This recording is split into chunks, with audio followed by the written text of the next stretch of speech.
Halo semuanya, udah lama kita tidak ngobrol-ngobrol.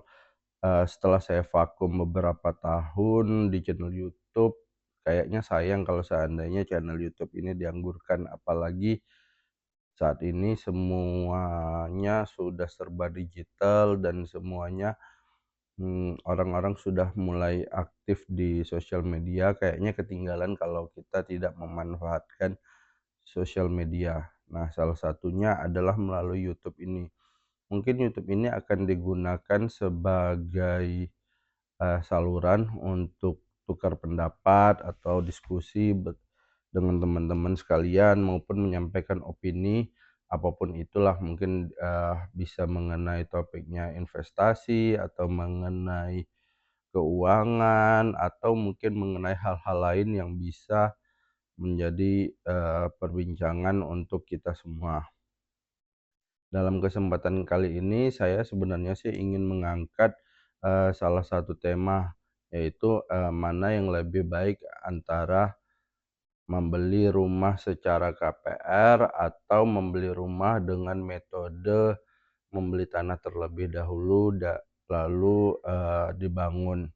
Nah, prinsipnya sih sebenarnya dua-duanya itu memiliki nilai plus dan nilai minusnya masing-masing. Contoh, misalnya ketika kita membeli rumah melalui KPR, tentunya ada beberapa hal yang akan menjadi tantangan tersendiri, yaitu misalnya ketika lokasinya tidak sesuai dengan yang kita inginkan, model rumah tidak sesuai dengan keinginkan, atau mungkin yang paling utama adalah mengenai budgetnya, karena kenaikan harga rumah sendiri, seringkali tidak diimbangi dengan kenaikan penghasilan. Oleh karena itu, biasanya Gen Z terutamanya bisa membeli harga rumah dengan murah, tetapi lokasinya berada di lokasi yang cukup jauh. Sedangkan, kalau kita membangun sendiri, mungkin kita bisa mendapatkan keuntungan antara lain.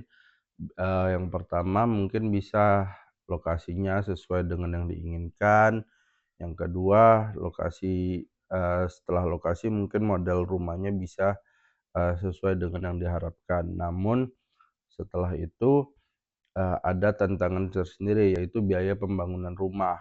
Nah, pembangunan rumah itu tidak hanya sebatas kita mengeluarkan uang saja. Kalau seandainya kita memiliki uang yang berlebih, mungkin kita bisa langsung membangun, membayar kontraktor, menyewa arsitek untuk melakukan desainnya. Namun ketika, keuangan terbatas, maka solusinya adalah membangun rumah itu dengan menggunakan sistem tumbuh. Yang penting kita, buat dulu gambarnya, buat dulu perencanaannya, dan juga jangan lupa perkirakan RAB-nya sehingga dapat disesuaikan dengan kemampuan.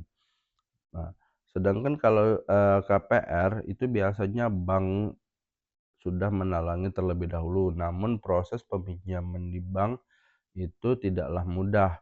Untuk melakukan proses KPR sendiri biasanya ada beberapa syarat yang harus dipenuhi dan nanti bank akan melakukan penilaian apakah, yang bersangkutan pemohon bisa disetujui atau tidak permohonan KPR-nya.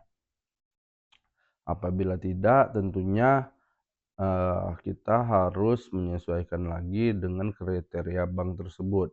Nah, selain daripada itu seringkali juga yang harus diperhatikan ketika, KPR rumah yaitu adalah, DP. Nah, budget rumah tersebut seringkali harus dipertimbangkan. Kenapa? Karena rumah yang eee, KPR-kan biasanya menuntut 20% daripada anggaran, daripada nilai rumah. Sehingga, ketika ingin melakukan permohonan KPR harus menyiapkan DP down payment terlebih dahulu. Nah, ini juga yang kadang-kadang memberatkan masyarakat, terutama Gen Z. Solusinya, ya mungkin Gen Z saat ini lebih cenderung menyewa rumah, walaupun mungkin nanti akan menjadi pertimbangan tersendiri manakah yang lebih baik, apakah menyewa rumah ataukah membeli rumah. Nah, itu mungkin akan menjadi topik diskusi kita di lain kesempatan. Baik, terima kasih.